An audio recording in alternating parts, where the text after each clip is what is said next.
नमस्कार, मेरा नाम है तेजपाल नेगी और आप देख रहे हैं SJ TV। बड़ी खबर आ रही है उत्तराखंड के ऋषिकेश से, जहां शराब के खिलाफ अभियान चलाने वाले एक डिजिटल मीडिया के पत्रकार को शराब माफिया ने बुरी तरह से पीट दिया। उनका जबड़ा टूट गया है, उनके एक पैर तोड़ दिया गया है, उनकी शरीर के बाकी हिस्सों में भी चोटों के गंभीर निशान हैं। गंभीर हालत में पत्रकार को एम्स ऋषिकेश पहुंचाया गया, जहां पूर्व मुख्यमंत्री रमेश पोखरियाल निशंक ने उनसे भेंट की। लेकिन दुर्भाग्यजनक बात यह है कि प्रदेश के वित्त मंत्री और ऋषिकेश के विधायक प्रेमचंद अग्रवाल इस मामले में एक भी शब्द बोलने की स्थिति में नहीं है।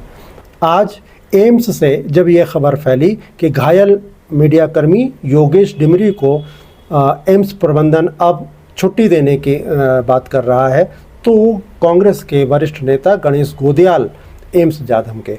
एम्स में उन्होंने पहले चिकित्सकों से बात की, लेकिन चिकित्सकों ने कहा कि अभी उन डिमरी के जबड़े का ऑपरेशन नहीं किया जा सकता, इसलिए कुछ दिन वो अपने घर जाकर ही आराम करें। इस पर गणेश गोदियाल बिफर गए। उन्होंने कहा कि जब हॉस्पिटल में कोई व्यक्ति पहुंचा है और चिकित्सकों को दिख रहा है कि उसकी हालत गंभीर है, तो उसे कैसे डिस्चार्ज किया जा सकता है।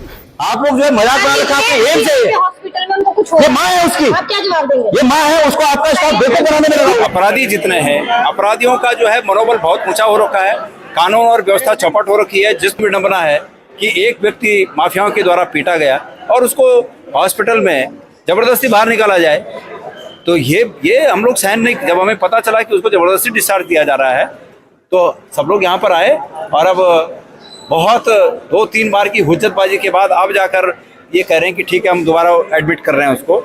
जब तक कोई व्यक्ति स्वस्थ नहीं हो जाता हॉस्पिटल में, एक बार एडमिट होने के बाद जब तक वो पूरी तरह स्वस्थ नहीं हो जाता, उसको बीच में हटा देना कहाँ का न्याय है, कहाँ का इंसाफ है, कहाँ का इलाज है। तो इस प्रकार निश्चित रूप में लोग राजनीतिक लोगों के दबाव में, यहाँ की सरकार के दबाव में, यहाँ की सरकार नहीं चाहती कि यहाँ पर ये व्यक्ति एडमिट रहे और ये लोगों को ज़्यादा पता चले कि शराब के माफियाओं ने पुलिस के संरक्षण में और इस सरकार के संरक्षण में इस पत्रकार भाई को पीटने का काम किया। वित्त मंत्री का प्रेशर है, प्रेमचंद अग्रवाल का प्रेशर है।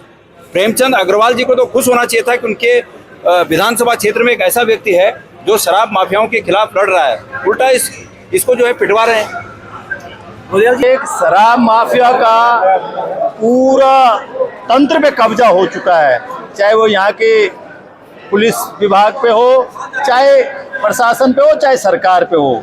खुले आम दिन दहाड़े जो है पत्रकार ही सुरक्षित नहीं है यहाँ पर। तो आम लोगों की आप परिकल्पना कर सकते हैं कि क्या मीडिया से हैं, लेकिन मैं तो खुले बोलने वाला व्यक्ति हूँ। मैं तो दोष देता हूँ मीडिया को ही। आज के जितने समाचार चैनल हैं, कितने जो है इलेक्ट्रॉनिक मीडिया हो चाहे प्रिंट मीडिया हो, कहीं पर भी इस प्रकरण का कोई संज्ञान नहीं है। मेन स्ट्रीम जो मीडिया है, मैं तो समझता हूँ कि ये लोग भी, इनके भी जो है पता नहीं इनको नींद कैसे आती है।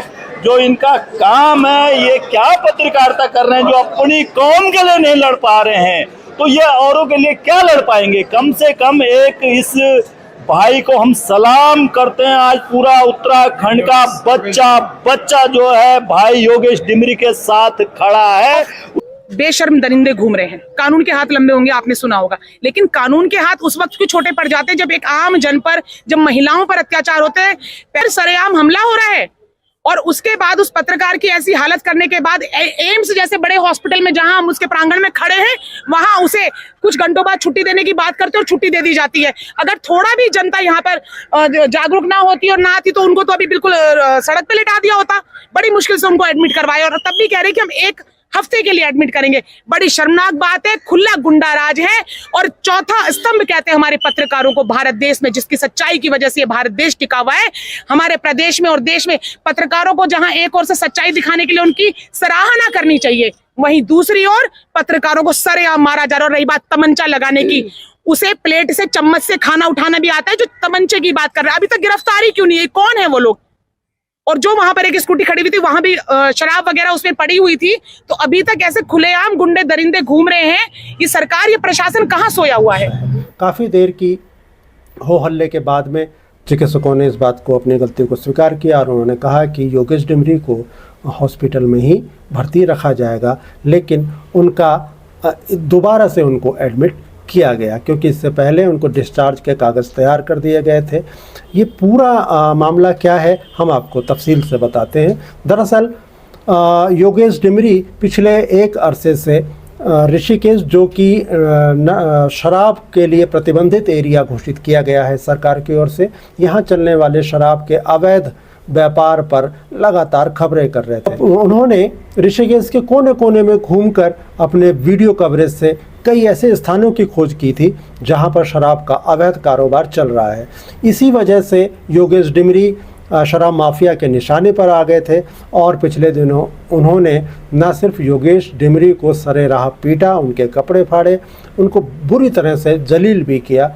इसके अलावा पुलिस थाने के अंदर भी शराब माफिया उनको सरेआम पीटता रहा और उन्हें कई दिन तक जेल में डालने की हिदायत भी देता रहा। साथ में उसने तमंचे से उनको मारने की भी धमकी दी, जबकि पुलिस के कर्मचारी वहीं पर खड़े थे। इसके बाद योगेश डिमरी को गंभीर हालत में एम्स हॉस्पिटल ले जाया गया, जहां पर उनका इलाज चल रहा था।